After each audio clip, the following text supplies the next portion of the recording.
जब देश आज़ाद हुआ था तब सबसे पहले कौन सा राज्य भाषा के आधार पर बना था? क्या आप जानते हैं? चलिए हम आपको बताते हैं। वो राज्य था आंध्र प्रदेश। और सबसे बड़ी बात, उसकी बड़ी वजह थी लैंग्वेज यानी भाषा।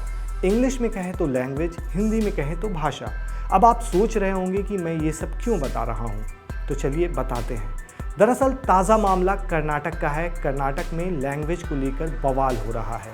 कई शॉपिंग सेंटर्स में तोड़ फोड़ की गई है। दरअसल कर्नाटक में दुकानों के साइन बोर्ड खासकर स्थानीय भाषा में होने की मांग को लेकर बुधवार को काफ़ी बवाल हुआ।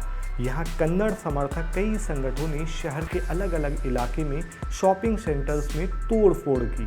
वहीं दूसरी ओर केंद्रीय मंत्री प्रहलाद जोशी ने भी इस मांग का समर्थन किया है। उन्होंने कहा कि मैं हिंसा से सहमत नहीं हूं, लेकिन मैं इस मांग से सहमत हूं कि कर्नाटक में दुकानों के साइन बोर्ड मुख्य रूप से स्थानीय भाषा में होने चाहिए। प्रहलाद जोशी ने कहा कि बोर्ड पर लिखी चीज़ों को पढ़ने में सक्षम होना चाहिए। सभी अंग्रेजी नहीं पढ़ सकते। ऐसे में कन्नड़ के साथ साथ इंग्लिश या हिंदी जैसे किसी अन्य भाषा में लिखने में क्या नुकसान है? यह इंग्लैंड नहीं है। अब सबसे बड़ा सवाल ये उठता है कि इसे लेकर भी कोई नियम कानून है? तो इसका जवाब है हाँ। नागरिक नियमों के अनुसार साइन बोर्ड का 60% हिस्सा राज्य की लोकल यानी स्थानीय भाषा में लिखा जाना चाहिए।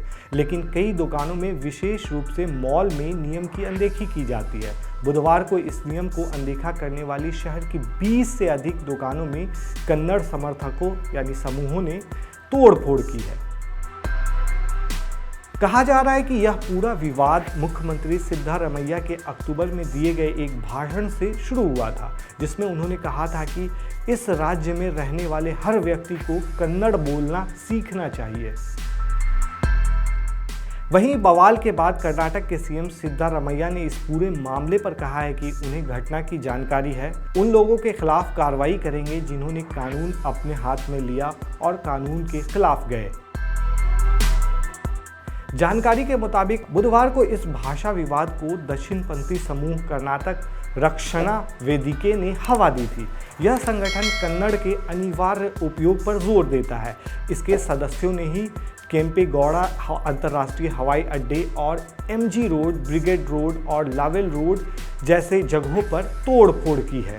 तोड़फोड़ के साथ ही इन्होंने अंग्रेजी भाषा में लिखे हुए साइन बोर्ड को भी हमला करते हुए तोड़ दिया।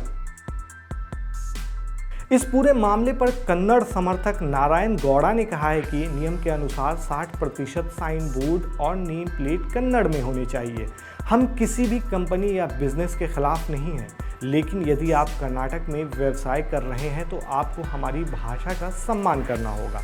यदि आप कन्नड़ को नज़रअंदाज करते हैं या कन्नड़ को छोटे अक्षरों में लिखवाते हैं तो हम आपको यहाँ काम करने नहीं देंगे। वहीं कर्नाटक पुलिस ने कार्रवाई करते हुए नारायण गौड़ा सहित 700 लोगों को हिरासत में लिया, लेकिन उन्हें शाम को रिहा कर दिया गया। फिलहाल मामले की जांच की जा रही है। देखने वाली बात यह है कि सरकार इस पर क्या रुख अपनाती है।